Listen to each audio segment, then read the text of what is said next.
Hi, and welcome to the Caterpillar Cross Stitch YouTube channel. My name is Ford, and this week I'm going to be sharing with you one of my more advanced techniques for getting tidier stitches in a cross stitch. I call it acute angles for acute stitch.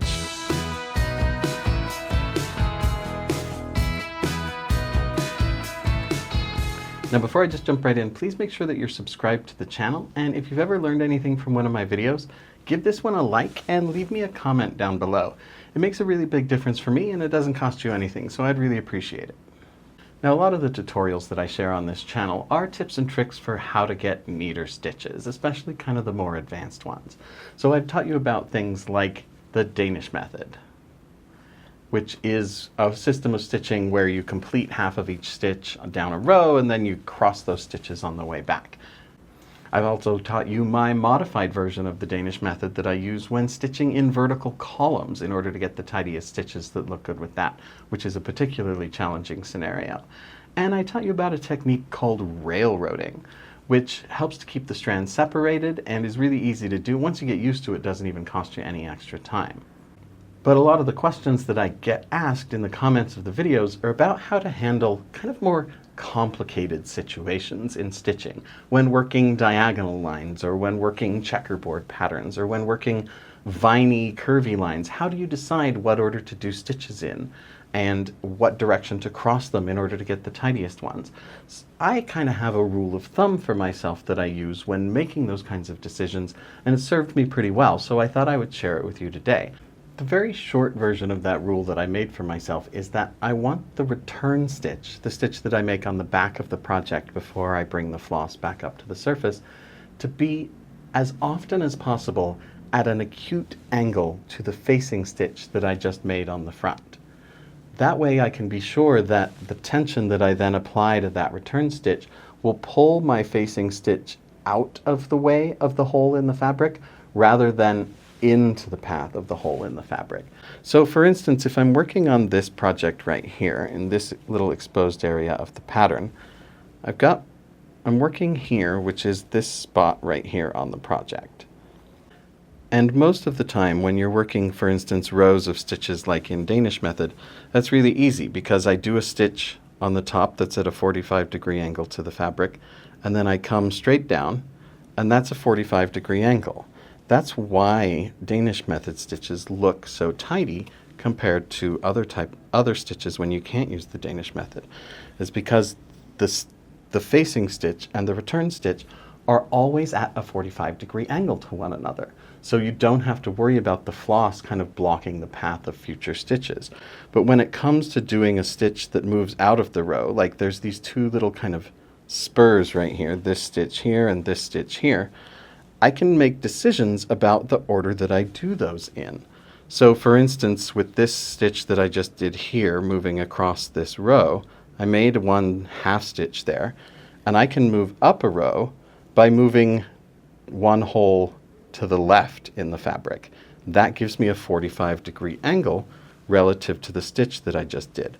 So that if you can see right here, my floss on the back of the project is not obstructing that hole. So now if I want to move over to do these other two stitches, I can go directly to the left again. And again, my return stitch on the back of the project is at a 45-degree angle to the stitch that I just did. And since I'm now moving from right to left, I go straight up. That's a 45-degree angle again. I just want to have as many of those return stitches as possible on the back of the project be at a 45-degree angle to the stitch that I just made on the front of the project.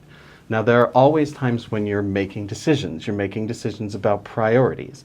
And my priority used to always be that all of my return stitches on the back of the project should be vertical. I want all of those perfect little columns of return stitches perfectly straight up and down so that the back will look nice.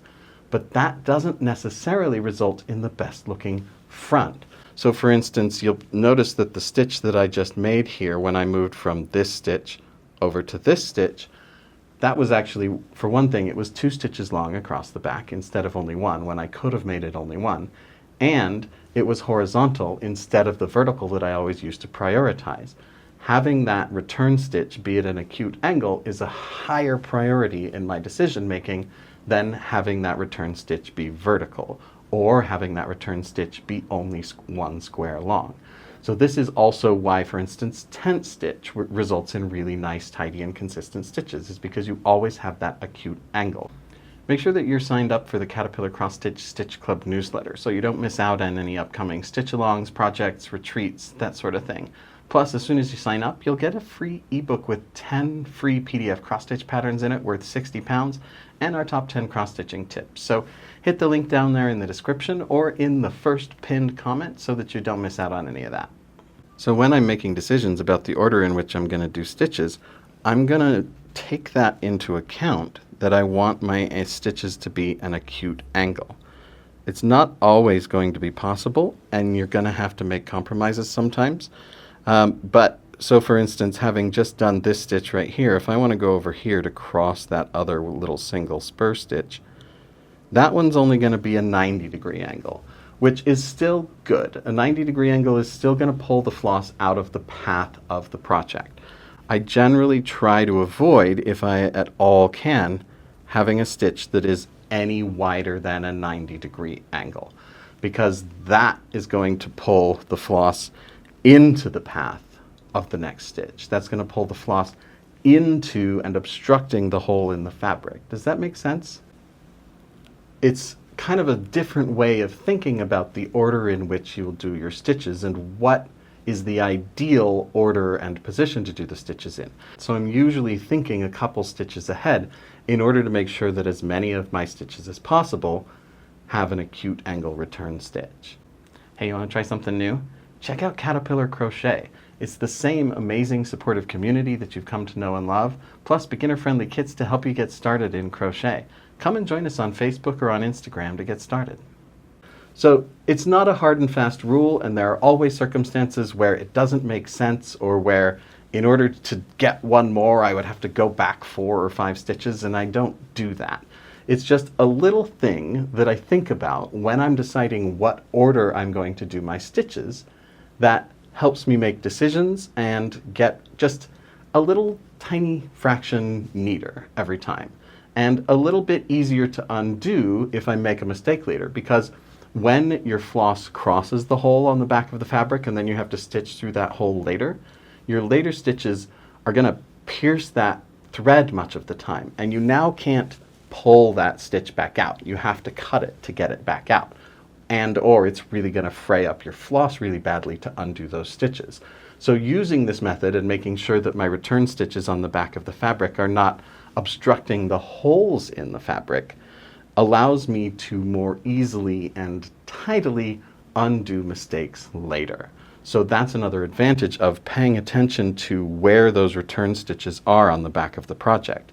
With kind of organic and flowy and more complicated figurations like this, it gets a little bit difficult to always do it, but it makes a really big difference both in how the stitch looks and how easy it is to fix mistakes later if I try to focus on and pay attention to it.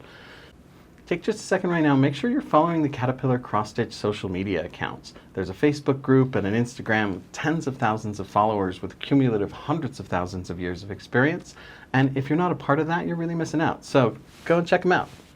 Now, I don't judge people who don't think about this kind of stuff and do this kind of stuff.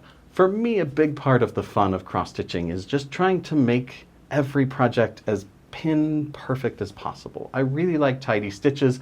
I really like how much it engages certain parts of my brain in order to try to optimize those sorts of things.